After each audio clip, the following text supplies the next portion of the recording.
Bali, day off ko ngayon and we are here at the restaurant, Airwood. Ito yung pinakausong kainan dito sa Hong Kong dahil mura na and okay naman yung mga presyo. So, meron tayong vlog on Facebook. Tapos medyo maraming doon. Maraming nag-away. Naging usap-usapan doon sa ating video about sa pagpapatayo ng bahay natin and yung pag-i-invest or pag-ninegosyo. So, saan nga ba daw maganda ang magpatayo ka ng bahay? Kasi marami daw mga OFW ngayon umuuwi na walang ipon, walang kahit anong, walang negosyo. Yung karamihan dahil inuuna daw yung pagpapatayo ng bahay. At dahil nga in-upload ko yung pagpapatayo ko ng bahay, di ba, nagbablog ako about sa pagpapatayo ng bahay sa Facebook. So sabi nila, tapos nag-post din ako doon na wala akong ipon, malapit na ako umuwi, gano'n. Tapos, ang nangyari,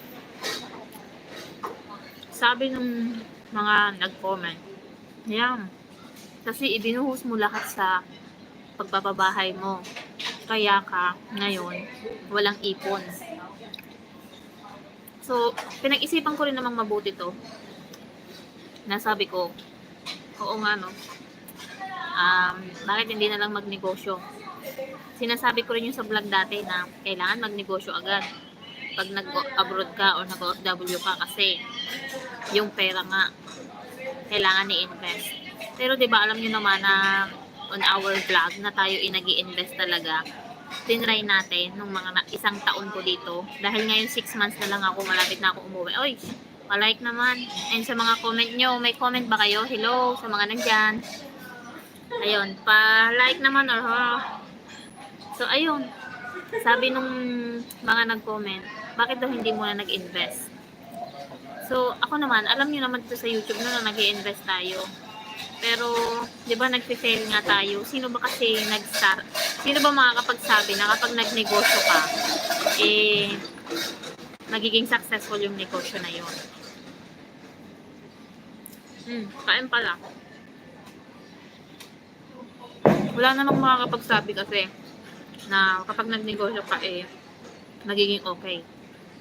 So, ako naman, yung unang taon ko, wala talaga. As in, nagbayad ng utang. Tapos, yun nga, nagnegosyo kami yung pagbababoy. Tapos, in-stop ko nga dahil ang mura-mura nga ng baboy ngayon. So, parang nagtatapon ka lang ng pera, nagpapagod ka lang. So, stop muna. Tapos, sabi ko, magpapagawa na ako ng bahay. And, 6 months na lang kasi ako guys, so uwi na ako. So, ayun.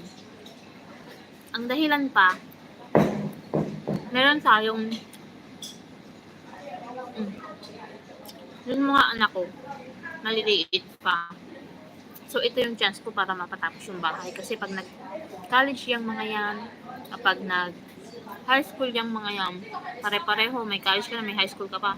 Mag-aaral na si Ella, sigurado ako. Doon na mapupunta lahat yung sasahurin mo sa allowance nila, sa tuition fee, diba? So, ganyan na lang ginawa ko. Nagpapagawa na ako ng bahay. And, meron din naman kami kahit konti na naiipon. Tawag dito, may insurance din kami. Ate Rose, hello. Bahay o negosyo? Diba? Nag-try naman tayo magnegosyo hindi naman tayo agad. Dapat nga, alam nyo, dapat nga nagpabahay na agad ako noon pagkatapos ko ng mga utang. Dapat yun pala yung priority ko. Sana tapos na yung bahay. Di ngayon nag-iipon na lang sana ako ng perang pang-uwi. Kain, Ate Rose. Day off ko ngayon.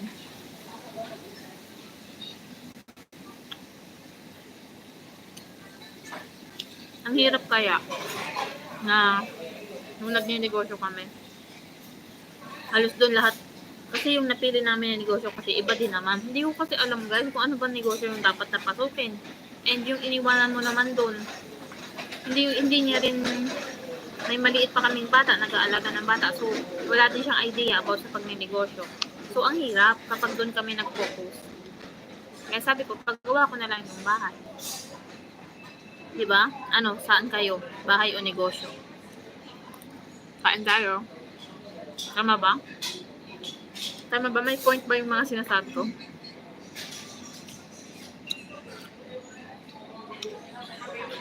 Kain tayo, guys.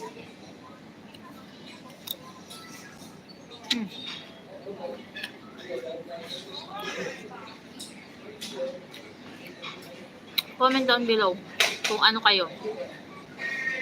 Pagbabahay o pag ninegosyo muna. Kung kayo ay isang OFW. Kasi ang dami sa ating nakikita ng mga OFW na nagpapabahay agad, di ba? Puro tayo pabahay, bahay. Kahit nung nag-Saudi ako, bahay din. Hello, Rowena.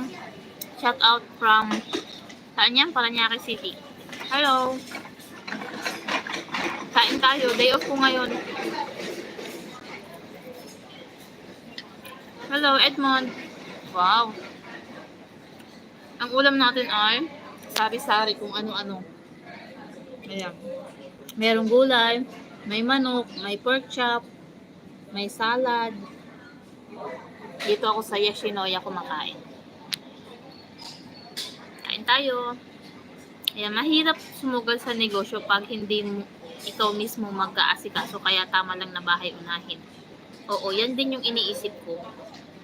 Na kung wala ka sa Pilipinas, hindi ikaw yung hahawak ng negosyo. Hindi mo alam yung paikot-ikot ng negosyo na papasukin mo, di ba? Mahirap.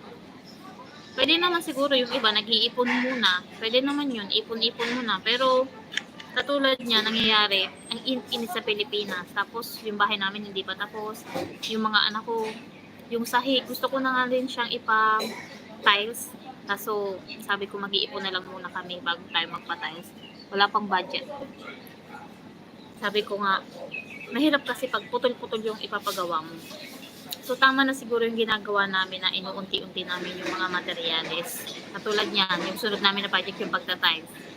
So, iipunin ko muna and then bibili kami materyales. Tapos, ipon ulit. Tapos, bibili ulit materyales. Pag nakumpleto na lahat, saka kami magpapagawa ulit. Mahirap guys, pagka nabibitin sa trabaho. Kailangan kumpleto na lahat ng materyales mo bago ka magpagawa. Kanina si Daywena, naabutan ko live niya, pinagsabihan ko din. Hello. Hello, Moonlight TV channel. Hello, shout out. Ano para sa inyo, atin sa inyo, bahay o negosyo? Yung iba kasi, hindi naman kasi lahat, kumbaga, linya yung pagninegosyo siguro, no? Hindi naman siguro lahat ng tao, linya yung pagninegosyo na yan. Sobrang init sa Pilipinas. Kaya talagang nag-push ako dun sa pag-hisami ng bahay. Ang daming ano doon, ang daming mga kulang pang materyales, pero sabi ko sa kanya, nagpadala ulit ako kanina pambili. Sabi niya wala na daw silang allowance kasi yun ang nagagamit na pangbili ng mga kulang-kulang pa. Marami kasi mga kulang-kulang pa guys doon sa pagpagawa namin ng kisame, yung mga barena, yung bala ng barena, yung mga rivet, yung metal pare. Ang dami pang kulang. So, ayun, nagpadala ako kanina. Sana matapos na, pati yung sa kwarto. Bali nasa, mamaya may upload ako guys. Makikita nyo kung nasa na yung ginagawa na kisame. So, mahirap. Sabi ko nga, wala na nga akong allowance. Alam nyo, pinadala ko. Yung allowance ko, sana mag-overtime na lang ako this coming Sundays. Kasi yung allowance ko, pinadala ko na rin. Gawa nga ng kulang-kulang yung mga materyales pa. Gusto ko matapos na yung kisame. Mahirap kasi maghanap guys ng karpentero din. Kung paputol-putol yung pagpapagawa mo, iba na naman ang karpentero yung makukuha mo. So, talagang pinupush ko na matapos yung kisame kahit wala akong allowance ngayong buwan. Pinadala ko talaga lahat.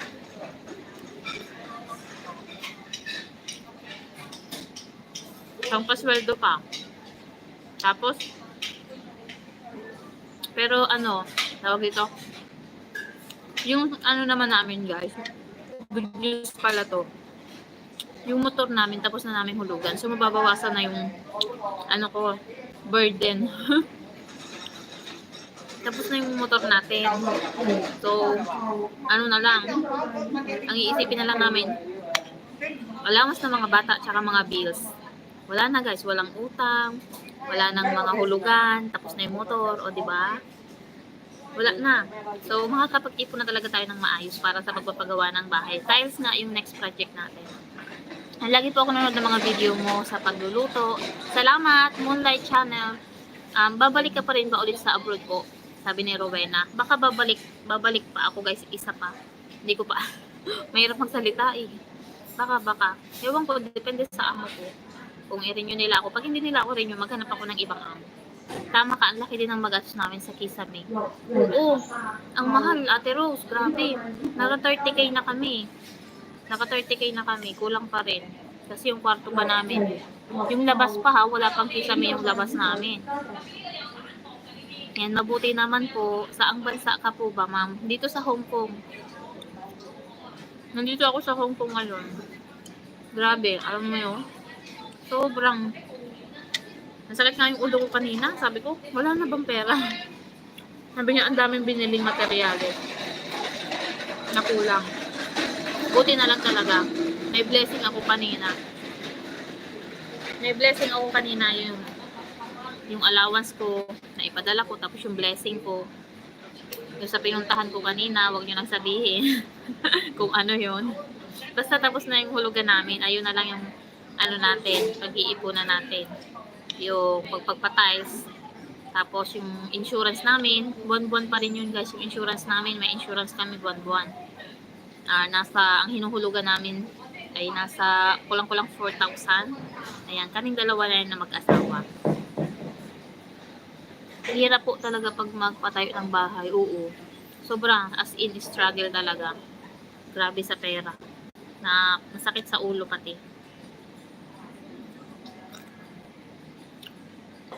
May upload ako sa reel sa Facebook, pero hindi pat kasi walang gumawa sa bahay nung kahapon tsaka nung isang araw. Absent yung karpentero namin kasi may piyestahan sa amin. So walang gumawa, kaya wala pa akong upload about sa bahay. Pero may upload ako. Grabe. Ang lakas kumain ng pera ng pagpapatayo ng bahay. Pero at least worth it naman. Hindi, simple lang naman kasi. Actually, tipid na tipid pa kami sa pagpapagawa ng bahay. Kasi simpleng-simple lang talaga yung mga gusto ko. Hindi ako mabongga masyado sa bahay. Kaya sabi ko, malagyan lang yan ng kisame. Pag nagpa-tiles kami, malagyan lang ng tiles. Hindi bonggang-bonggang tiles. As in, malagyan lang. Kasi yung anak kong maliit, lagi siya naglalaro doon. So, alam niyo naman yung nangyari sa anak ko. Nagkaroon siya ng mga rashes yung mukha niya dahil daw yun madumi yung kamay or what na isusubo, mga ganun. Syempre, yung sahig namin rough finish pa lang, sobrang dami, maalikabok, lahat nandyan, hindi mo malinis-linis kasi rough finish pa lang yung sahig namin. So, ayun yung next na project natin, yung pagpapatiles. Ayun. Ay, kain tayo. Alam niyo, maubos na yung kanin ko, hindi mo pa nakakain yung karne. Ang daming karne. Grabe ang karne ko ngayon. Ate Rose, alam mo na kung saan ako galing? Nagbawas nga ako ng pagkain ko doon sa binigay sa akin. Oo nga po. Nag-upload ako sa pagre-reels. Konti lang kasi sa pagre-reels. Lalo na ngayon, sobrang baba na sa reels, guys. Nang kita. Pero sunod-sunod yung sweldo ko simula November, December, January, February, March. Sunod-sunod yan 5 buwan na may sinasahod ako sa reels na medyo okay naman, nakakatulong. Doon din yung kinukuha namin na pambiling materyales. Doon din kinukuha sa Facebook. Kasi yung sahod ko dito bilang DH, bali 25k, lahat yan. Allowance ng mga bata, bills, grocery, insurance namin, savings, nandyan sa 25k. So yung matitira, the rest, is pang dun sa bahay, yung materyales nga. Tapos yung iba, allowance ko. Tapos mga pambili ko rin dito ng mga kailangan, ganyan. So, ayun yung pagbabudget natin ng sahod. Grabe no. No, tinutuloy ko naman Ate Rose, pero mahina talaga sa reels ngayon. Meron pa rin naman ako sa reels. Paunti-unti.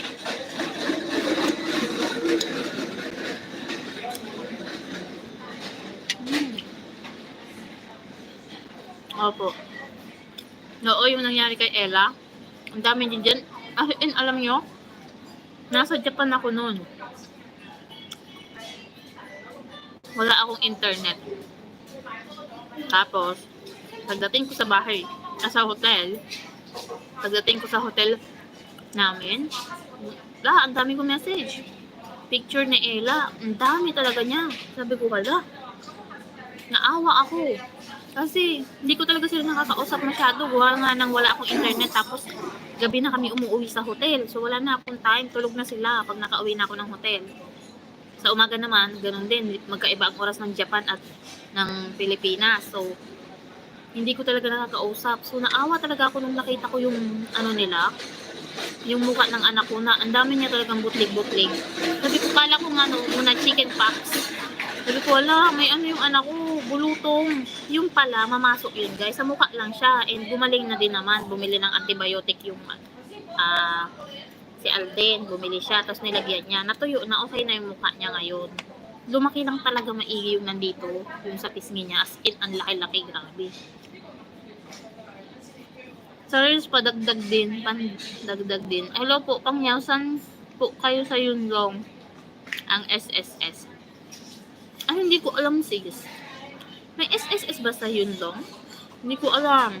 Sorry. Pwede ka naman sa Pilipinas maghulog kung maghuhulog ka. Uy, malulubat na ako. Nanala pala akong battery.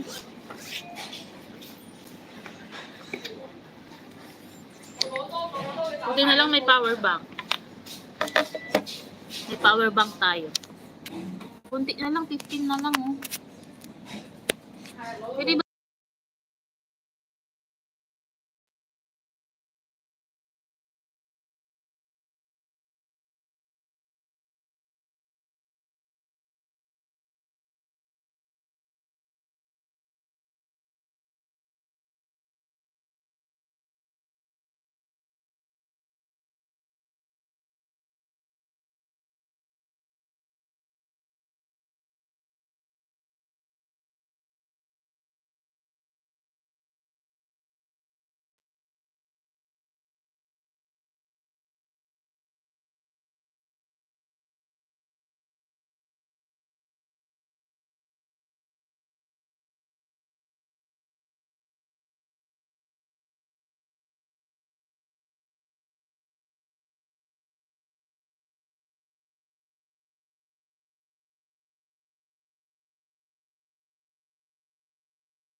Walang boses?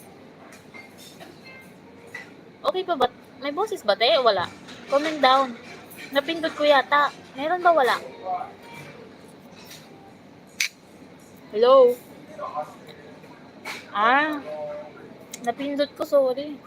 Hala, kanina pa ako nagsasalita. Wala palang boses. Tawag dito? Hala, ang dami ko nang sinalita. Hindi nyo pala naririnig. Ay, sige na guys. Magpaalam na ako. Lubat na cellphone ko. Saka na lang ulit tayo. May vlog ako. Baka bukas. Bye-bye.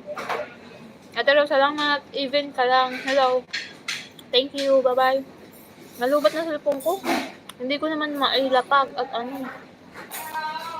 Bye-bye. Salamat sa 8 viewers natin. Paano ba to i-end? Reset. Di ko na alam.